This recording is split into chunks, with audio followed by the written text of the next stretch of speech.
So William Wordsworth గారు nature poet, England సంబంధించిన అతను, బ్రిటన్ అంటారు. అతని పోయిట్స్ లూసీ పోయిట్స్. లూసీ అంటే ఏంటంటే ఆమె ప్రియురాలు లూసీ. ఈ పోయం మెయిన్ కంటెంట్ ఏంటంటే ఆమె ఆమె పట్ల ఉన్న ప్రేమని ఎలాగా చూపిస్తున్నారో విలియం వర్డ్స్వర్త్ గారు ఈ ఒక పోయం ద్వారా మనం తెలుసుకోవచ్చు. This poem about the death of loved one. ఈ పోయం ఏంటంటే తన ప్రియురాలైన లూసీ ఉంది కదా, ఆమె చనిపోయింది, ఆమె ఒక డెత్ కోసం చెప్తుంది ఈ యొక్క పోయం అనమాట. How does the poet feel when he thinks about her death.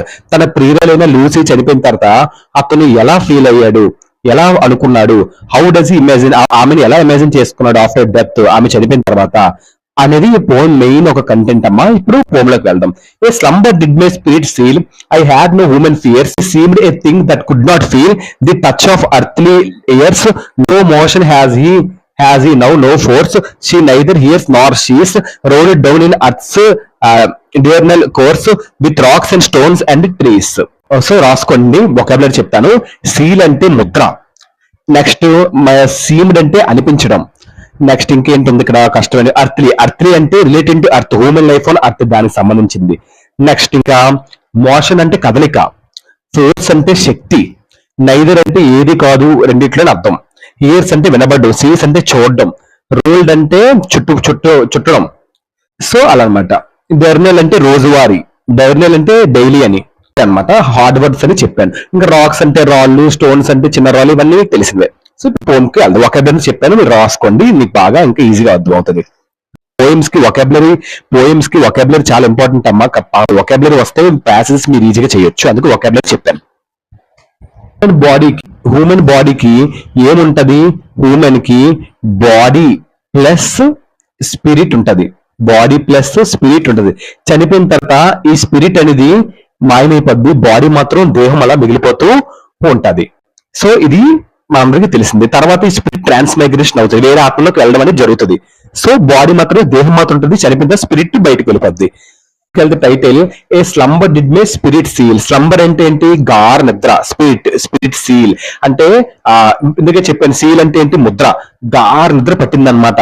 ఎవరికి పట్టింది, ఈ కథ రైటర్ విలియం వర్డ్స్వర్త్ గారికి స్లంబర్ గాఢ నిద్ర అంతా పట్టిందంట. గాఢనిద్రలోకి వెళ్ళిపోయారు. అతను ప్రాణంగా ప్రేమించిన లూసీ ప్రియురాలు చనిపోయింది. సో అందువల్ల అతను గాఢ నిద్రలోకి వెళ్ళిపోయాడు.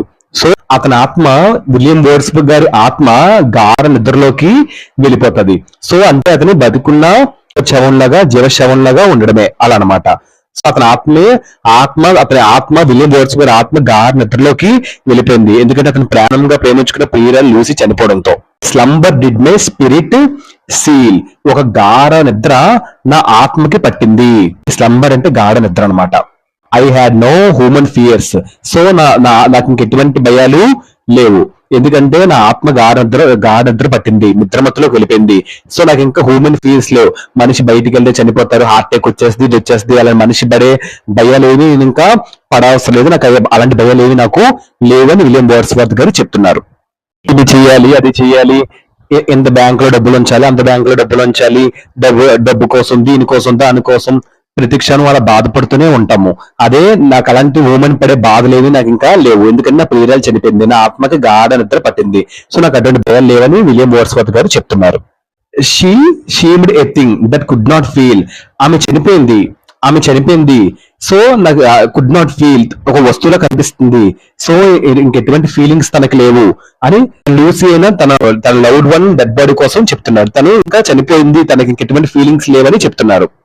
The touch of earthly years అంటే భూమి మీద ఏమైతే చేస్తామో, ఎటువంటివైతే చేస్తామో అలాంటి థింగ్స్ వాటికి ఈమె ఇంకా దానికి రిలేటబుల్ గా ఉండదు, ఎందుకంటే ఆమె చనిపోయింది.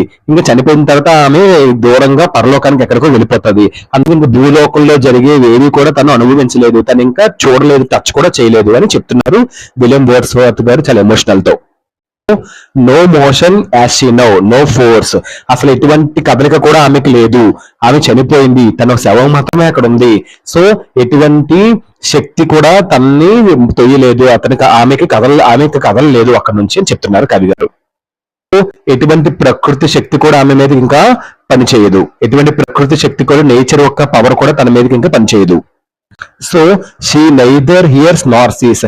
ఆమెకి ఇంకా వినబడదు కనబడదు, ఎందుకంటే ఆమె చనిపోయింది, ఆమె ఒక థింగ్లా ఉంది, అక్కడ వస్తువులా ఉంది, ఆమెకి ఇంక వినబడదు కనబడదని చెప్తున్నారు.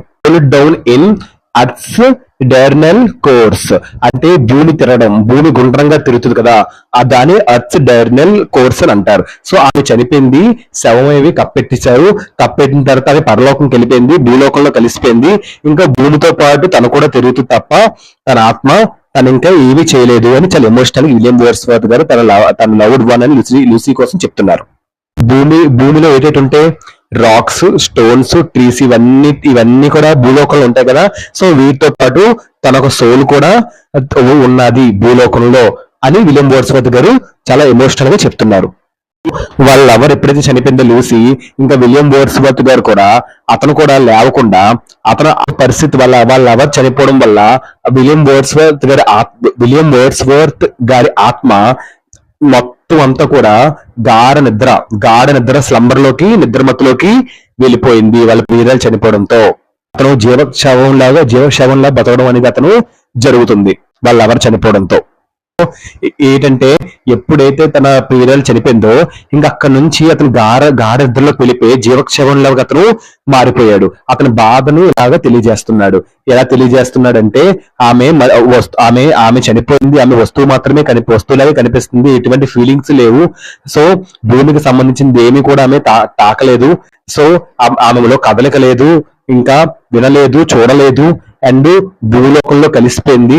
భూలోకంలో రాక్స్, స్టోన్స్, ట్రీస్ ఎలా ఉంటాయో నా ప్రియురాలు లూసిన ఆత్మ కూడా ఆ భూలోకంలో ఆ విధంగా సమకూర్చుకున్నది అని చాలా బాగా విలియం వర్డ్స్వర్త్ గారు చెప్తారు. ఇతను ఒక నేచర్ పోయిట్, అంతా కూడా నేచర్ తో కంపేర్ చేసి చెప్తారనమాట.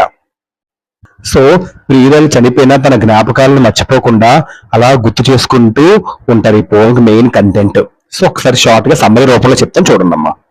సో ఈ పోయం ఒకసారి మీకు నేను సమ్మరీ రూపంలో చెప్తాను చూడండి అమ్మా. ఏంటంటే క్లియర్ గా వినండి. తనచే రచింపబడిన పద్యం, తనే రాశాడు ఈ పద్యం, తనే రైటర్. సో విలియం వర్డ్స్వర్త్ గారే.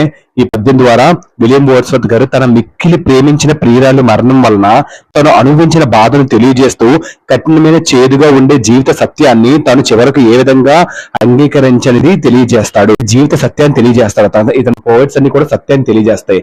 సో దోషి కోసం రాస్తాడు ఈ పద్యాన్ని. సో ఈ పద్యం కవి తన ప్రియురాలికి అంకితం డివోట్ చేస్తాడు, అంటే డెడికేట్ చేస్తాడు. తన ప్రేయసి మరణాన్ని, తన ప్రేయసి చనిపోయిన తర్వాత సంబంధించిన తన ఆలోచనలు, తన భావాలు ఈ కవి పద్యం ద్వారా మనకి తెలియజేస్తున్నారు. ఆమె ఎప్పుడైతే తన ప్రియురాలు చనిపోతాడో ఈ కవి గాఢ నిద్రలో అతను ఉండిపోతాడు. కోరుకున్న దూరం అయితే ఎంత బాధపడతాడో అలాగే తన ప్రేమించిన కోరుకున్న అమ్మాయి దూరం అయిపోయేసరికి అతను గాఢ నిద్రలోకి వెళ్ళిపోతారనమాట. తను ఉన్నప్పుడు తన విలువ తెలియతారు, నువ్వు దూరం అయితేనే తన బాధ, తన విలువ అంతా కూడా కవి గారికి బాగా తెలిసింది. కానీ అప్పటికే చాలా ఆలస్యం అవుతుంది, అప్పటికి చనిపోద్దామే. సో మరణించిన ఆమె మృతదేహం భూమితో పాటు ఏదో ఒక రోజున ఆమె ఈ భూమి నేలలో ఒక భాగంగా మారుతుంది అని అనుకుంటాడు. దూరం అయిపోతుందని అతను ఏనాడు అనుకోలేదు. తన ప్రియురాలిపై మృత్యువు విజయం సాధిస్తుందని ఏనాడు కవి అనుకోలేదు. అందువలన సహజంగానే లూసీ మరణించినప్పుడు కవి ఆ బాధను భరించలేకపోయాడు. చివరి వ్యక్తికైనా తాను అమితంగా ప్రేమించే వ్యక్తి మరణించినప్పుడు ఆ వ్యక్తి మరణాన్ని అంగీకరించడం చాలా కష్టమైన పని. సో ఈ చేదు నిజాన్ని అంగీకరించడానికి మనోధైర్యం ఉండాలి, చాలా సంకల్పం బలం ఉండాలి. ఇలాంటి అర్థనాదాలను, కేకలను వెళ్ళలేని స్థితికి ఆమె వెళ్ళింది. అదేగాక ఆమె భూమి లోపలికి పూడ్చి పెట్టబడింది. అందువల్ల ఆమె వీటిని చూడలేదు మరియు వినలేదు అని ఇప్పుడు నేల లోపల ఉన్నదని అంటాడు. లూసీ ఇక్కడ కవి తెలియజేసింది ఏంటంటే జీవమున్న ప్రతి ప్రాణికి చివరకు జరిగేది ఇదే, ఎప్పుడైనా చనిపోవలసిందే. లూసీ దీనికి ఏమాత్రం భిన్నం కాదు, ఏమి డిఫరెంట్ కాదు. సో నేలపై ఉన్న రాళ్ళు, చెట్లు తో ఆమె కూడా కలిసిపోయింది. లూసీ ఎలా ఉంటది కానీ మానవ రూపంలో ఇంక ఉండదని గ్రహిస్తాడు.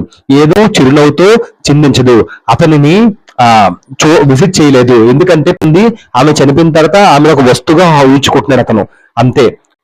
సో ప్రేమించిన వ్యక్తి మరణం వలన కలిగే బాధ ఎలా ఉంటది అంటే తట్టుకోలేని బాధ అని మనకి తెలియజేస్తున్నారు ఈ యొక్క పోయిట్ గారు. సో ప్రియురాలు మరణించినప్పటికీ ఆమె ఏదో మరొక రూపంలో ఆమె భూమి మీదే ఉన్నదని అనుకుంటాడు.